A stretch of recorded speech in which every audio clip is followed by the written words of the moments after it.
everyone, this is Stan, your favorite Polish Taiwan YouTuber. Welcome to today's show. Today, let's talk about China's disappearing vessels. The CCP has recently made another mad move. This time, it is related to international shipping. You can even say that they're exerting their mysterious power, making the ships approaching the Chinese coast invisible. Yep, they're limiting the automatic identification system AIS's signal output. This incident raised many concerns internationally. Since the outbreak of the global pandemic, we've been experiencing maritime traffic jams, massive supply chain delays, mostly related to power shortage in China. Remember, who imposed embargo on Australian coal, and production imbalances. All of that, coupled with global inflation, resulted in delivery shortages of multiple products from China. And now, the CCP wants to make the shipping crisis even worse by exerting pressure on global players and causing chaos both internationally and domestically. Well, first, let's talk about what those AISs are, and after that, let's look at the recent CNN report. And at the end of this video, I'll highlight some of the major problems related to current China's actions. AIS stands for Automatic Identification System. It is an automatic tracking system that uses transceivers on ships and is used by vessel traffic services.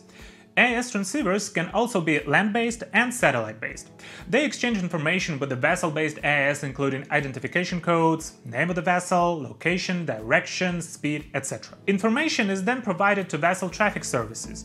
The main goal of the AIS deployment is to avoid collisions and track the movement of ships. Shipping data companies can also use the AIS data to provide their clients with important transportation information such as berthing, loading, and departure times of the vessels around the world.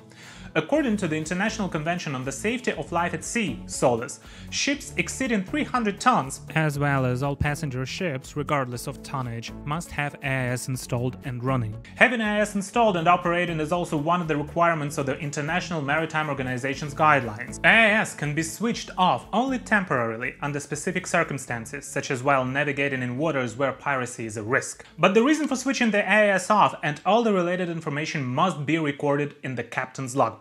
Well, here is what the CNN report says. The number of vessels sending signals from China has plunged by nearly 90% according to information from the global shipping data provider Vessels Value.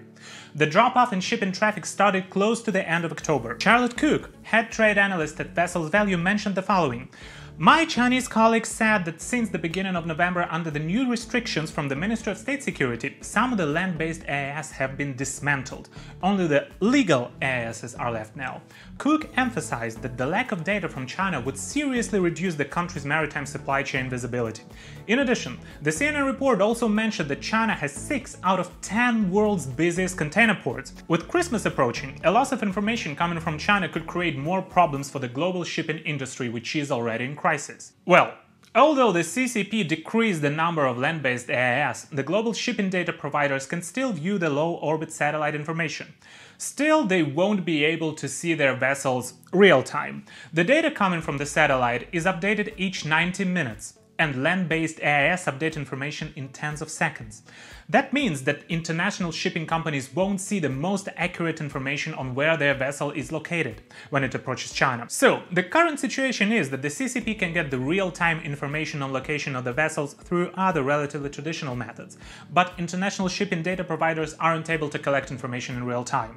Therefore, there is a gap in available information that's created manually by the CCP.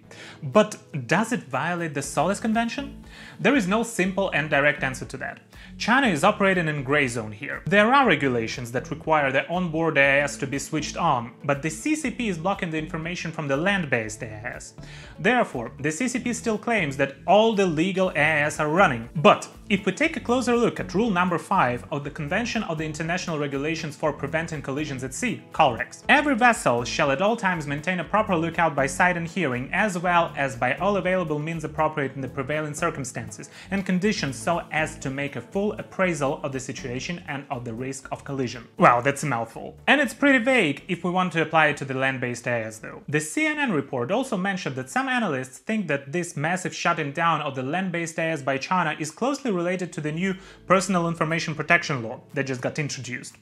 China decided to decrease the amount of shared data coming from land-based AIS. even though the AIS data should be transparent and available internationally. But if we look at the Personal Information Protection Law, we won't find anything related to transport and shipping data. There is another thing. The Financial Times mentioned the following CCP's government position. Foreign intelligence agencies, companies and think tanks use the system, AIS, to keep tabs on China's military vessels and analyze economic activity by surveying cargo traffic. Seems weird, doesn't it? Anastasis Torres, AIS network team leader at Marine Traffic, a major ship tracking information provider, doesn't think that the AIS data can pose any risk to China's national security. And military vessels actually are not required to have their AIS constantly on. Well, we all know that for the CCP, national security has a little bit different meaning.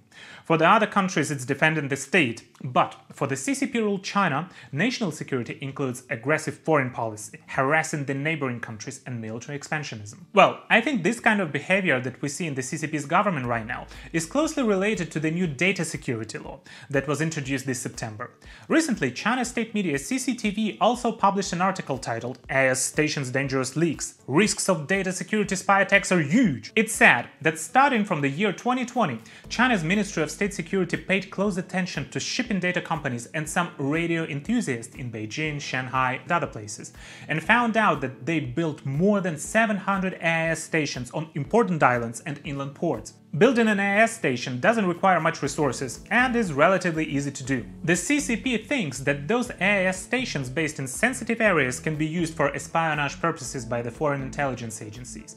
They believe that the foreign governments are collecting the information on China's activities such as construction of offshore drilling platforms or movement to their coast guard. Don't forget about China's militias that are harassing the fishing vessels in neighboring countries. And according to the data collected, these foreign governments hinder China's maritime rights protection and law enforcement activities. I'd rather call China's actions harassment and bullying, though. Seriously endangering the sovereignty and security of China. Well, China's grey zone warfare is what is currently posing a huge threat to global security. This article also directly mentioned that actions have been taken in accordance with the relevant provisions of the National Intelligence Law and the Data Security Law. They seized the AIS equipment, intercepted data that was being sent abroad, more than 10 terabytes of data, promptly cut off all the possible leakage sources, and required the relevant organizations and individuals to make improvements to eliminate all the hidden risks. Well, probably more people got executed and imprisoned. Therefore, the CCP has switched off those AIS that have been set up by private enterprises. The line of reasoning behind such a behavior is also very obvious. Firstly, they want to control all the information coming out of China. They don't want to let you know where the vessels are. Information from the satellites is being updated slowly compared to the land-based AIS. The CCP wants to be the only one having accurate information on the whereabouts of each vessel approaching China. Secondly, they want to make the international shipping market fall into chaos. Transportation companies often use the AIS data to provide the estimated times of arrival for each vessel. But when you don't have access to such information, it makes it very hard to do. Even more, you'll be forced to ask the CCP government to provide you with relevant data. Number 3, there are also some military purposes. Lack of transparency while providing data coming from ports, as well as bottlenecks occurring pretty often, it all makes it even easier for the CCP to conceal their military actions. Well, it's not the first time when the CCP is trying to interfere with those AIS systems. They have been violating the SOLAS Convention for the Safety of Life at Sea, for a long time already. For example, sending fishing vessels to those areas where fishing is prohibited. As an example, areas close to Argentina and South Africa. They simply turn out their AIS while approaching those areas and fish for everything they can, simply emptying out the ocean. Chinese overfishing poses a great threat to the marine environment. In addition, let's not forget about the people working on those fishing boats.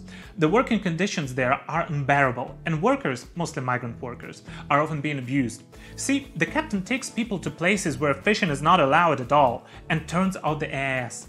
If the crew encounters any kind of disaster, a heavy storm for example, it will be difficult to rescue you based on your location because nobody actually knows where you are. And it is not only fishing where they turn their AIS off. The CCP vessels also turn their tracking systems off while transporting oil from Iran. It's a way to avoid international sanctions, but on the surface they still pretend that they don't do it, and they respect those sanctions. There is another thing. You know, the Chinese militia ships are harassing fishermen in the South China Sea. Well, those militias also turn out their AIS. And that's the reason why the CCP is criticizing the foreign countries for analyzing the actions of their militias based on the AIS data. And that's why the CCP wants to control it all. The new data security law is just another way to gain control over the information that is supposed to be transparent and openly shared. Thank you for watching. If you liked the video, please press like, subscribe and share. This is Stan, and I see you in the next one. Bye bye.